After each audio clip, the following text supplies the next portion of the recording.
안녕하십니까. 조서망TV 김영민 목사입니다. 오늘은 하이델베르그 제자 양육 제3과 창조와 섭리의 성부 하나님에 대해서 하나하나씩 살펴보면서 은혜를 나누고자 합니다. 그 전에 이 좀 흐름을 알아야 될 필요가 있어서 흐름을 먼저 짚고 그 3과의 내용을 살펴보고자 합니다. 여기가 우리가 1과하고 2과를 했어요. 이게 하이델베르그의 서론 부분이죠. 다음에 인간의 비참함,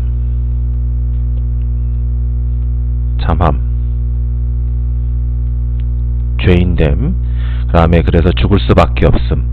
그래서 근데 여기서 이제 얘기할 게, 그럼 어떻게 이게 스스로 구원할 수가 없어요. 스스로 구원할 수가 없어요. 이게 인간의 죄인이고 죄의 결과로 사망하게 되는데 스스로를 구원할 길이 없어요. 그럼 어떻게 이 인간, 비참한 인간이 구원을 받게 되는가? 그것은 전적인 하나님의 은혜예요. 은혜로 구원을 받습니다. 그 은혜는 하나님의 공의를 만족시키는 대속의 죽음으로 구원을 받는데, 이와 같은 방식이 중보자의 방식이에요. 이 중보자는 예수님이에요. 그러니까 이 핵심은 1, 2과에서 다 집었다고도 보실 수 있어요. 그런데 이제 이 3과서부터 적어도 7과까지, 그 다음에 8과도 점점점점 이렇게 할 수 있는데, 이 내용은 뭐냐 하면 믿음의 내용이에요. 그래서 사도신경이에요. 그리고 여기서부터는 여기서도 또 연결고리가 하나 필요해요. 지금 여기도 연결고리가 필요한 거고 여기도 연결고리가 필요한데, 이거는 이게 하나님의 은혜로 믿음으로 구원을 받았어요. 하나님의 은혜로 믿음으로 구원을 받은 사람이, 이런 성도의 삶이 감사해야 한다는 것이고, 이 감사는 선행 혹은 순종으로 드러나야 되는 겁니다. 네, 이 부분을 한번 살펴보죠.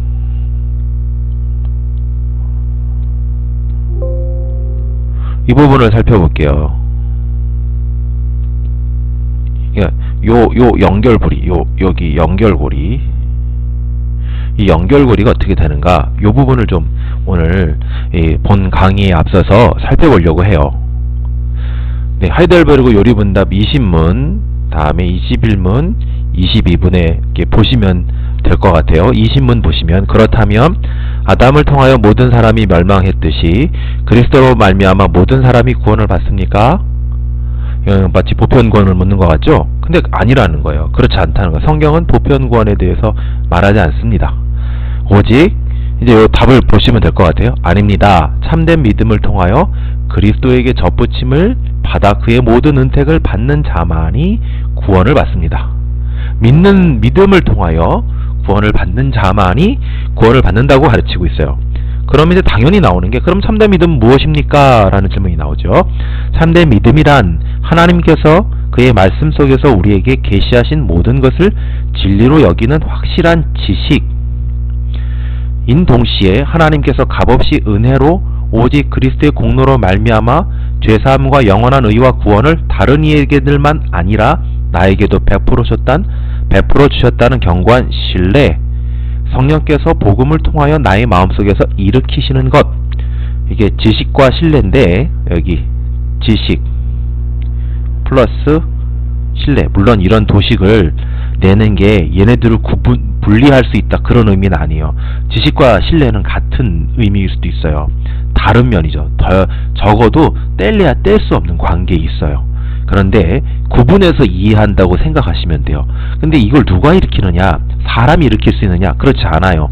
이거는 성령께서 해주셔야지만 우리에게 지식도 있을 수 있고 신뢰도 있을 수 있어요. 근데 이 신뢰는 순종하고 연결된다기보다는 오직 그리스도를 신뢰하는 거예요.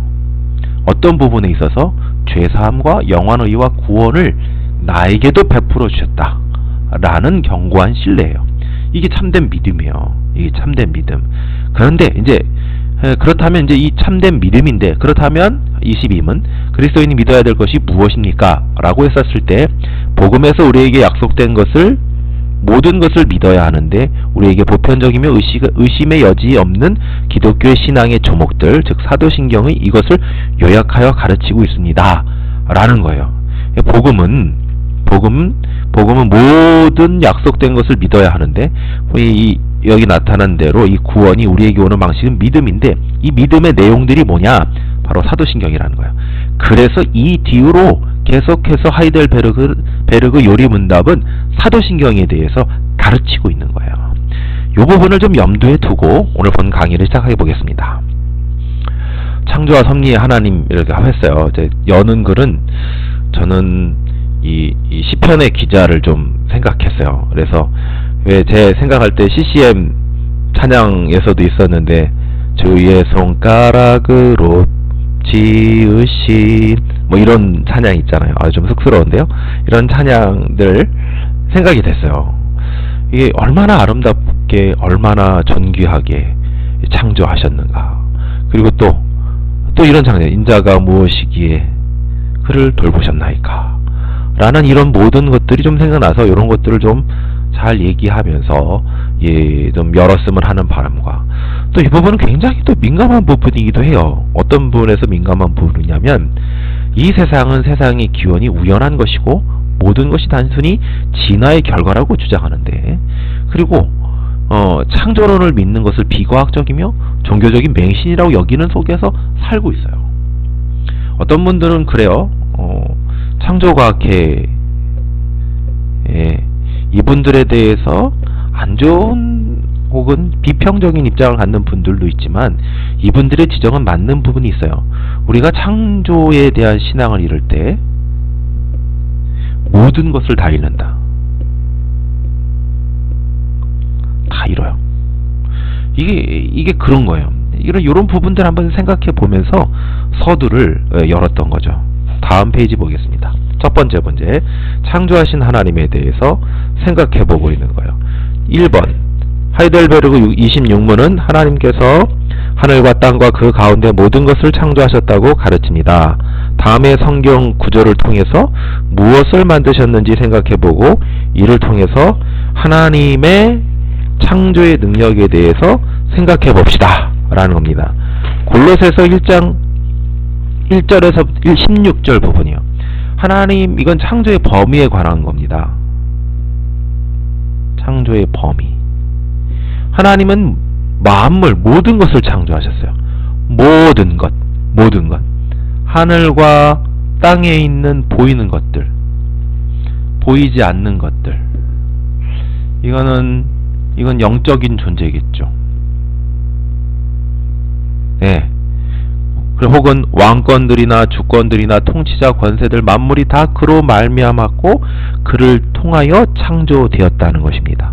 모든 것, 천사도 될 수 있고요, 또 등등등등등, 흙도 될 수 있고요. 하여튼 미생물, 혹은 나라나 민족, 이 모든 존재를 하나님께서 만드셨다는 거예요. 창세기 1장 26절부터 27절은 이건 너무나 유명한 구절이에요. 그 구절에서 얘기하고 있는 것은 이거예요. 하나님은 자기 형상, 곧 하나님의 형상대로 사람을 창조하셨어요. 사람의 창조에 대해서 얘기하고 있는데, 이 사람의 창조에 대해서 뭘 얘기하고 있냐면 목적을 얘기하고 있어요. 모든 것을 다스리게 하자. 사람을 만드셨는데 그 목적은 모든 것을 통치하게 하는 것이었어요. 다음 페이지 보겠습니다. 하이델베르그 26문, 전능하신 하나님 아버지, 하나님 천지의 창조주를 내가 믿사오며 라고 말할 때 그대는 무엇을 믿습니까? 답이 이렇게 정리해요. 우리 주 예수 그리스도의 영원하신 아버지께서 하늘과 땅과 그 가운데 모든 것을 무로부터 지으셨고, 또한 그의 영원한 작정과 섭리로 그것을 지탱시키시고 다스리는 것을 믿으며, 그가 그의 아들 그리스도로 말미암아 나의 하나님과 나의 아버지가 되심을 믿으며, 그가 몸과 영혼을 필요로 한 모든 것을 내게 채워주실 것을 믿어 의심치 않고, 이 눈물의 골짜기를 지나는 동안 내게 어떠한 악을 보내신다 할지라도 그가 그것을 나의 선으로 바꾸실 것임을 믿으니 이는 그가 전능하신 하나님이시므로 그 일을 하실 수 있으며 또한 신실하신 아버지이시므로 기꺼이 그리하시기 때문입니다. 이거 너무 좋아요. 그냥 그대로 읽어도 너무 좋습니다. 그냥 은혜가 돼요. 이 하이델베르크가 이게 그래서 따뜻하다고 얘기하죠. 따뜻한 부성애 얘기하고 있어요. 우리 하나님은 모든 것을 지으셨어요. 모든 것을 다스리고 지탱하고 계세요. 근데 그 하나님이 나의 아버지가 되심을 믿으세요. 이거는 사도신경의 첫 구절을 설명한 거예요. 사도신경의 첫 구절. 이 전능하신 하나님 아버지를 내가 믿사오며, 이거는 첫 구절을 설명하는 건데, 이 믿음은 창조의 하나님에 대한 전반을 개관하고 있어요.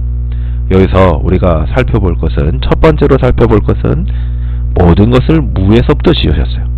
이게 뭔가 이렇게 기초 재료가 있고 이것을 다시 조성해서 이렇게 만든 게 아니에요. 아무것도 없어요. 아무것도 없어요. 아무것도 없어요. 아무것도 없는 데서 있는 것으로 창조하셨어요. 두 번째로 우리가 살펴볼 것은 작정과 섭리로서 창조하시고 끝! 땡! 이게 아니에요. 작정하시고 계획하셨죠? 그리고 섭리하셨어요. 그것을 지키시고 보호하시는 것도 하나님의 일이에요. 다음에 세 번째 이미 좀 살펴봤던 건데, 세 번째, 그분이 우리의 하나님 되십니다.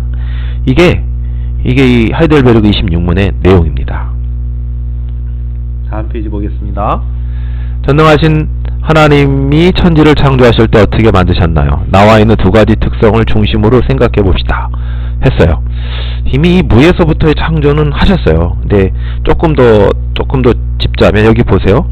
하나님이 이르시되 빛이 있으라 하시니 빛이 있었고, 하나님이 이르시되 천하 인물이 한 곳으로 모이라 하시니 묻지 들어라 하시니 되니라.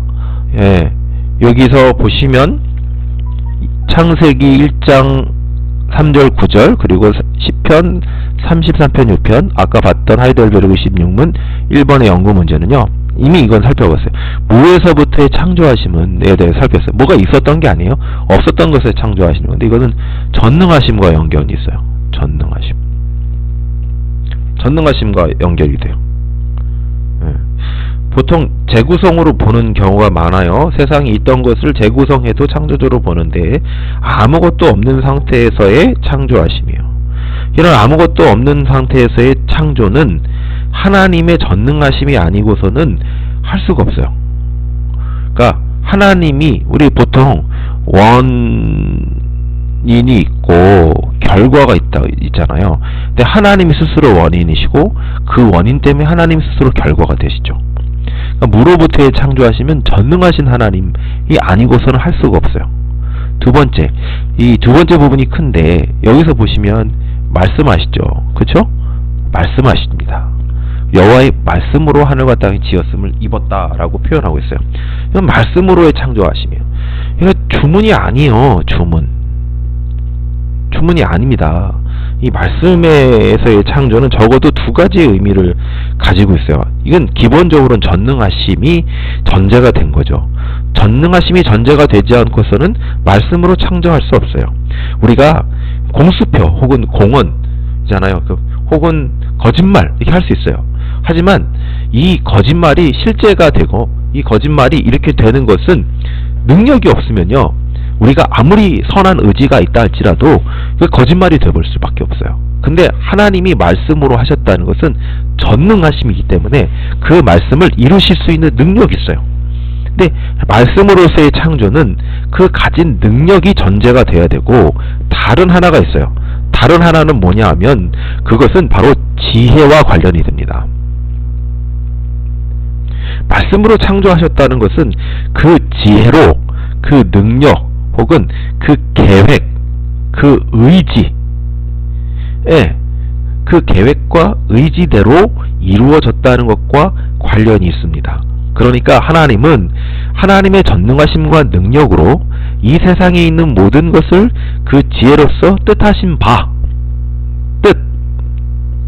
바를 능력으로 가장 적절하고 최고의 것으로 설계하시고 그 설계를 역사 가운데 나타내시는 창조로서 드러내시는 거예요. 여러분, 이와 같이 여러분과 우리도 이와 같은 하나님의 놀라우신 창조의 하나님께서 만드신 겁니다. 배터리 전원이 없다고 나오는데요. 잠시만요. 배터리 전원을 좀 충전을 하겠습니다.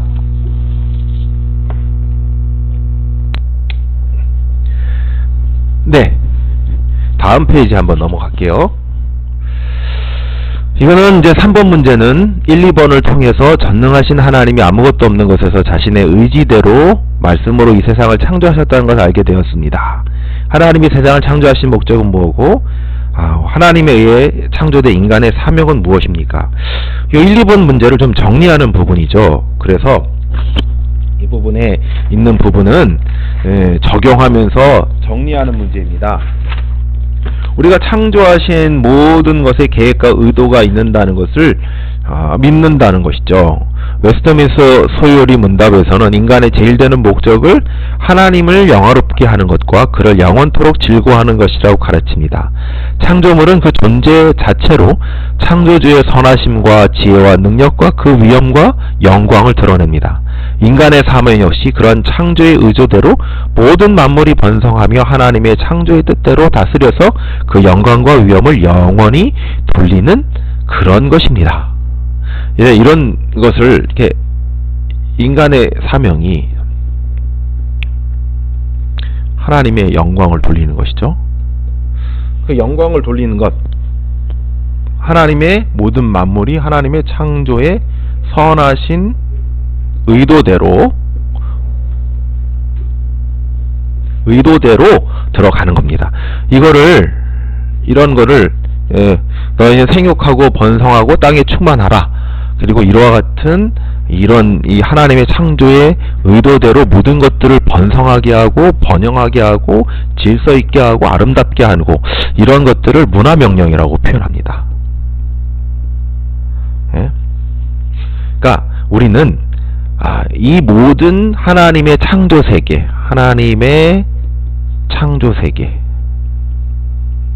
조금 어려운 말로는 피조 세계죠. 피조 세계를 지키고 보호하고 또 번영케 하고, 그래서 하나님의 영광을 드러내는 것, 이런 목적이 인간에게 있습니다.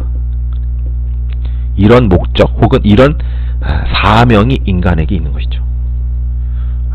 이런 부분의 문제입니다. 다음 페이지 넘어가겠습니다. 이것도 조금 더 민감한 문제예요. 이 진화론자들에 관한 문제입니다. 4번, 진화론자들은 창세기의 역사를 거짓으로 만든 신화라고 말하고 있고 일부 그리스도인들도 그것에 동의하고 있으며 혹은 진화론의 입장을 일부 수용하여 유신론적 진화론을 내세웁니다. 그리스도인들이 진화론에 대해서 가져야 될 태도는 무엇일까요? 라는 겁니다. 이 창조가 나올 때 진화론 문제가 안 나올 수가 없어요. 저는 근데 이 부분을 제가 다 이해하고 또 제가 다 이런 논의들을 한다기보다는 오히려 믿음의 선배들, 믿음의 귀한 목사님들이, 선배님들이 잘 정리했다고 생각해요. 특별히 로이드 존스 목사님이라고 계세요. 영국의 유명한 목사님이시고 복음주의자이고 또 정말 마지막 청교도로까지도 불리는 분이기도 합니다. 평가에 따라서 다르지만요. 근데 이 부분, 로이드 존스의 성부 하나님, 성자 하나님, 이 부분에 좀 천지창조편을 읽어보시면 좀 도움이 될 것 같아요. 네, 그런데 그럼에도 불구하고 이걸 좀 읽어보시라고 제가 좀 얘기를 드리면서 몇 가지를 좀 짚고 넘어갈 거예요. 진화론에 대처하는 기독교적 반응은요, 대체로 세 가지입니다. 하나는 1장에 나온 욤, 이게 하루거든요. 하루를 어떻게 볼 것인가에 따라서 나눠주는데 전통적으로는 욤을 하루로 보는 견해예요. 이거는 또 소위 말하는 젊은 지구론과도 연결이 돼요. 근데 이제 전통적으로는 그렇게 봤죠. 현대 그러니까 우리가 현대 포스트 모던 전에 모더니즘 시기가 오기 전까지는 이런 식으로 봤어요. 그런데요, 다른 두 가지는 현대 과학 발전과 진화론이 대두되면서 과학 지식과 성경을 조화롭게 시대하려는 견해로 오물요. 이건 저는 지금 얘기하고 있는 게 적어도 복음주의 안에서의 얘기입니다. 복음주의 안에서 자유주의 신앙은 아니에요. 지금 자유주의 신앙은 이런 얘기조차 하지 않아요. 제가 지금 얘기하고 있는 건 복음주의권 안에서요. 그러면 조화를 시도하려고 하는 거예요. 지금 그렇잖아요. 지금 지구의 나이를 50억 년이다. 이런 식으로 보고 있는데, 그럼 뭐 몇만 년 전에 이런 뭐 여러 가지 화석이 나와 있는데 이거하고 이게 맞지가 않아지는 거죠. 예. 이럴 때 욤을 어떻게 봤냐 하면 하루로 보는 게 아니고 긴 기간이나 시대로 보는 거예요. 네, 세 번째는 욤을 하루나 긴 시대로 보는 게 아니라 이스라엘 백성들에게 주고자 했던 문해적 기법으로 보는 거예요. 예.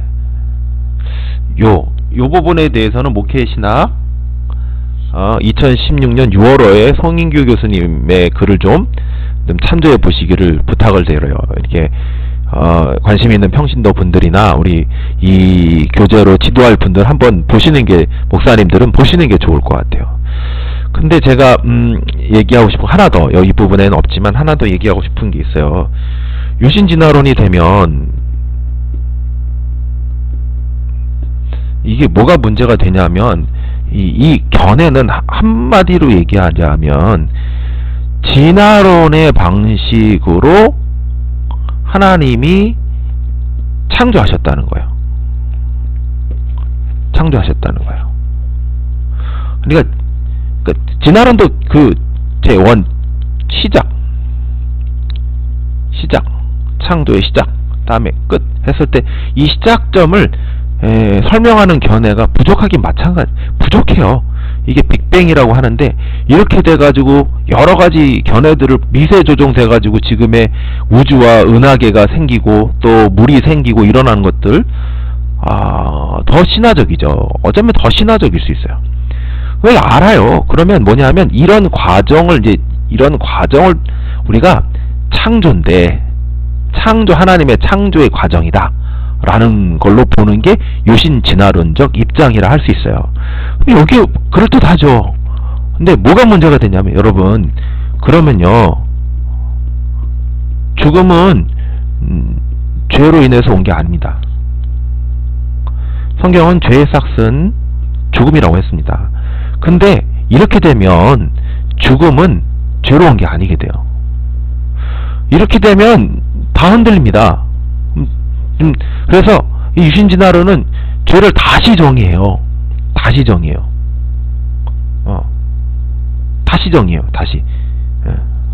그럼 그리스도의 십자가는요? 이런 것들이 이렇게 쉬운 게 아닙니다. 이런 것들이 이 세상에서 유행하는 거고, 이 세상의 코드와 맞을 수는 있어요. 코드와 맞을 수는 있지만, 우리의 핵심적인 기독교 신앙이 핵심적으로 지켜왔던 진리에 대해서 그것을 흔들고 공격할 수 있는 여지가 있다는 것을 분명히 아셔야 돼요. 예. 그 다음에 제가 이제 세 번째로 살펴보는 것 중에 하나는 뭐냐 하면, 반가로 3번, 이 세 가지의 견해를 옹호하는 것이 아니라 진화론은 종교적 신념이고 점검되지 않은 채 세상에 퍼져서 마치 진실처럼 모든 사람에게 강요되고 있다는 걸 좀 알아야 된다는 거예요. 네. 다시 말해서 일종의 사회학적 현상입니다. 네. 진화론은요, 과학이 아니에요. 과학이 아닙니다. 진화론은요, 세상의 기원에 관한 거는요, 저는 역사의 문제라고 생각합니다. 이거는 역사의 문제예요. 역사의 문제. 과학은 개연성을 얘기할 수 있어요. 그랬을 수도 있다. 그럴 확률도 있다. 하지만 세상의 기원에 관한 문제는 그런 개연성으로 뭘 하냐면 역사가 어땠을 것인가 추론할 수밖에 없어요. 추론할 수밖에 없어요. 거기에 진화론은 맹목적인 종교적 신념이 될 수 있어요. 근데 이것이 지금 세상에 퍼져서 모든 사람들에게 강요되고 있어요.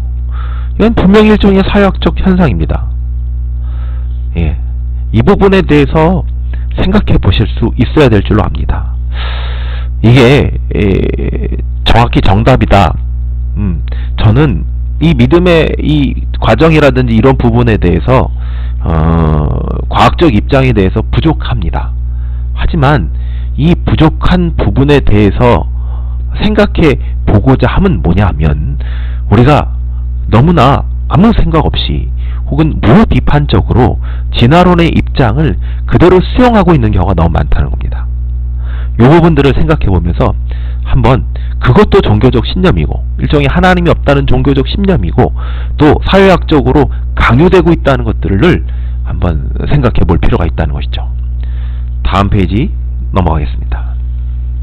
섭리하신 하나님에 대해서 살펴보려고 합니다. 하나님의 섭리는 무엇입니까? 이 섭리에서 창조된 세상과 하나님의 백성인 성도에 대해서 생각해 봅시다. 이게 참 너무 감사한데, 감사하고 은혜로운 거는 창조하시고, 옛날에 이신론이라는 게 있었어요. 지금도 이신론의 개념이 많죠. 이신론은 완벽한 하나님, 이게 완벽한 시계공? 이건데, 완벽한 시계공이 완벽한 시계를 만났으면 이 시계공은 시계를 수리할 필요가 없죠.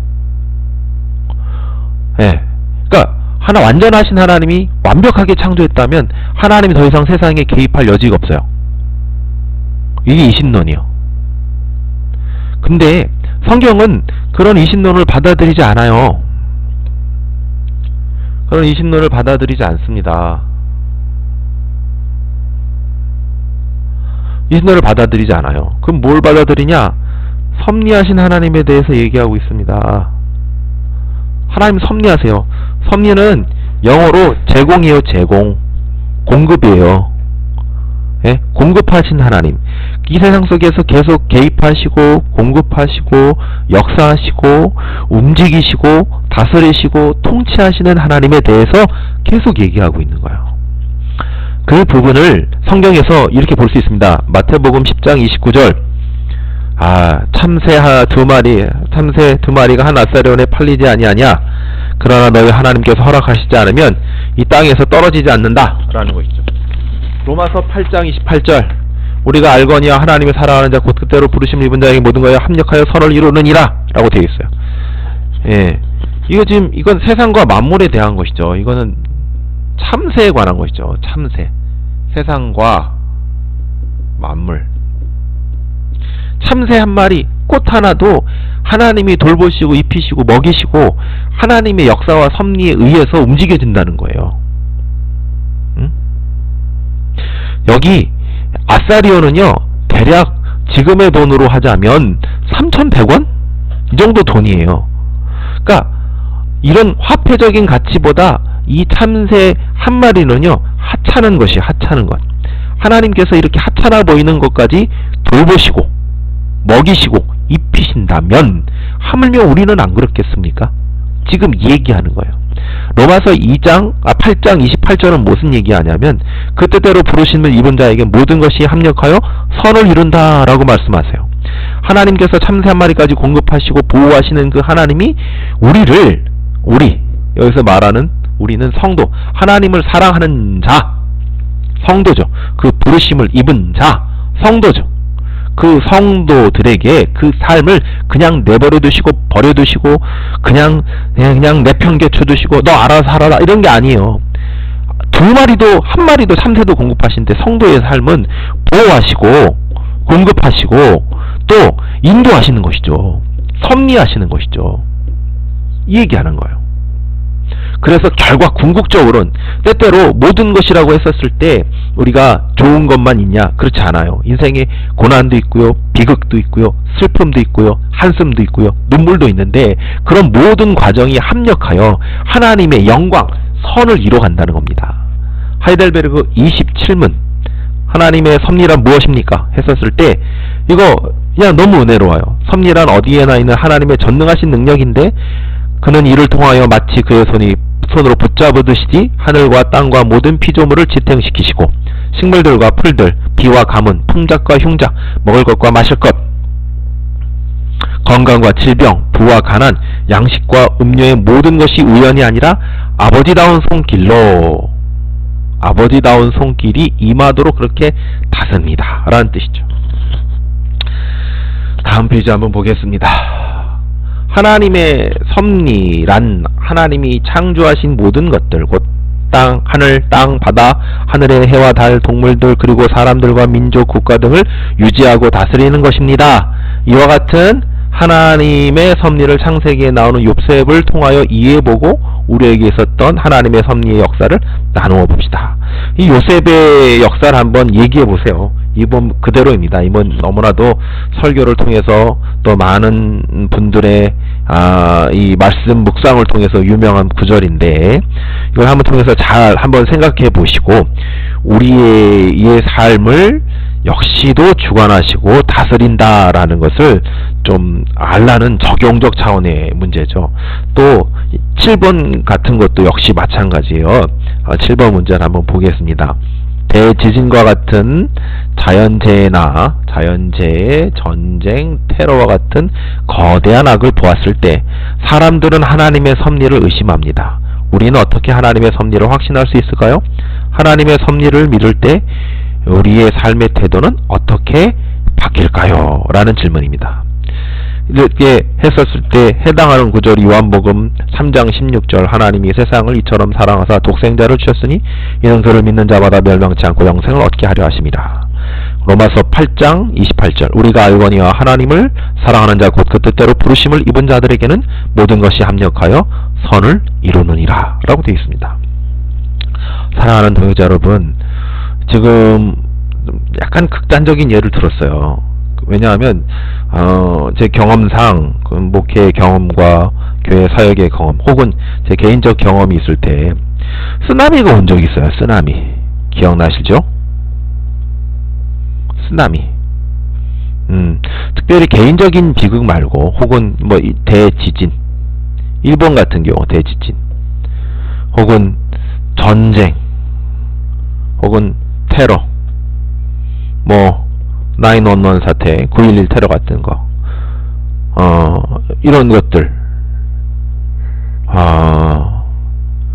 볼 때 어떤 생각이 드냐면 이런 자연재해나 대지진, 그래도 전쟁이나 테러는 또 잘못한 측이 또 분명하니까 좀 나은 면도 있지만 이 자연재해 같은 경우 혹은 또 전쟁이나 테러했을 때 보면은 정말 하나님이 전능하시고 선하시고 정말 이렇게 한다는데 하나님 계신 거 맞아?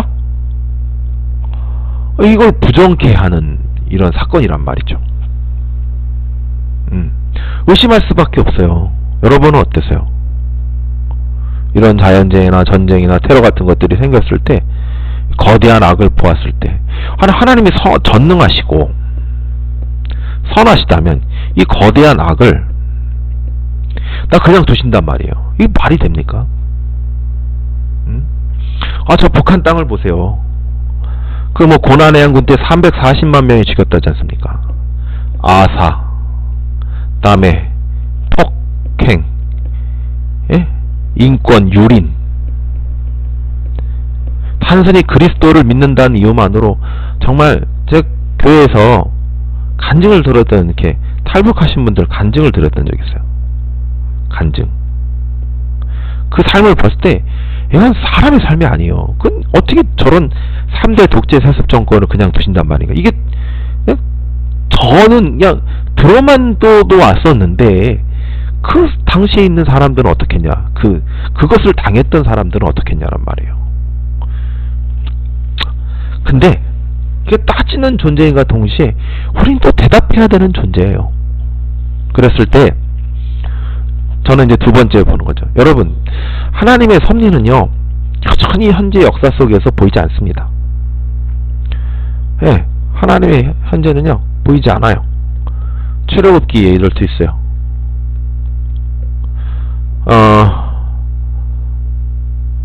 애굽의 노예로 살고 있는데, 노예요. 애굽의 노예로 살고 있는데 계속 번성해요. 노예인데 분명히 하나님의 섭리 현재 속에서 역사하는데, 그들의 삶은요, 애굽의 그 막 풀 같은 거, 이런 돌 만들고 엄청난 강제 노동의 노역으로 하는 그런 고통의 삶이었다고요.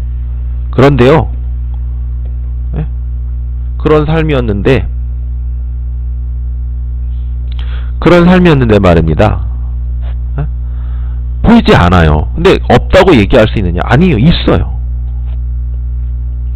단지 우리가 할 수 있는 것은 이 현재 속에서 알 수 있는 게 아니라 과거의 역사를 성경 말씀에 비추어서 하나님의 섭리가 있었을 거야, 이것도 추측할 뿐이에요.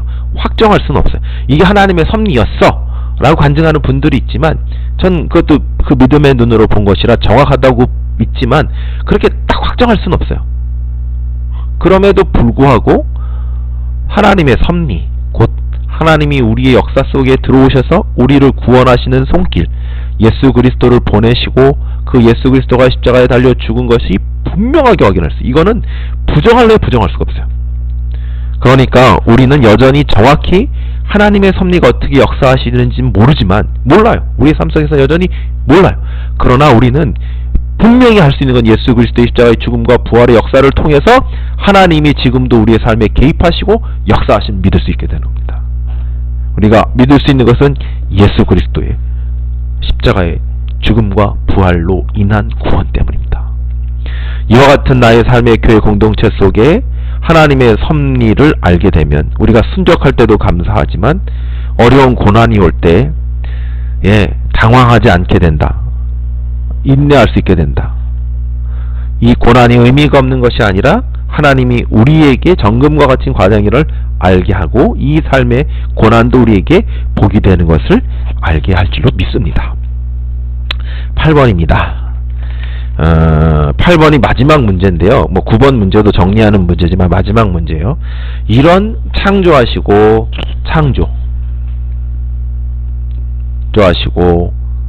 섭리하신 하나님이 마지막 우리의 아버지가 되시는 분이에요.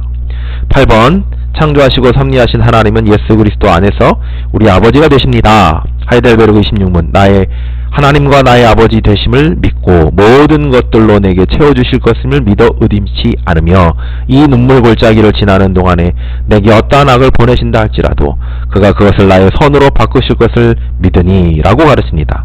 이 믿음이 우리의 인생에 어떤 유익이 있을까요? 저는 이 말씀이 그냥 이 믿음의 고백, 이 하이델베르 오른문답의 가르침이 너무 은혜가 됩니다. 여러분, 그렇죠? 우리가 눈물 골짜기라는, 인생이라는 눈물 골짜기를 지납니다. 신나는 일들만 있는 게 아니라, 행복한 일들, 기쁜 일들만 있는 게 아니라 그거보다 인생은 훨씬 더 많이 눈물 흘릴 일이 많습니다. 한숨 쉴 일이 많습니다. 아파할 일이 많습니다. 그래서 눈물 골짜기겠죠. 그래서 어떠한 악들, 때때로 내게 오는 것들이 좋은 것들이 아닐 때 악한 일들처럼 보이는 것들이 우리에게 올 수도 있습니다. 그러나 하나님은 그것을 나의 선으로 바꾸실 것을 믿습니다. 이것이 우리의 인생이에요. 우리의 인생에 어떤 유익이 있을까요? 이걸 아는 것만으로 유익이 있습니다. 하이델베르그 28문 이렇게 가르치죠.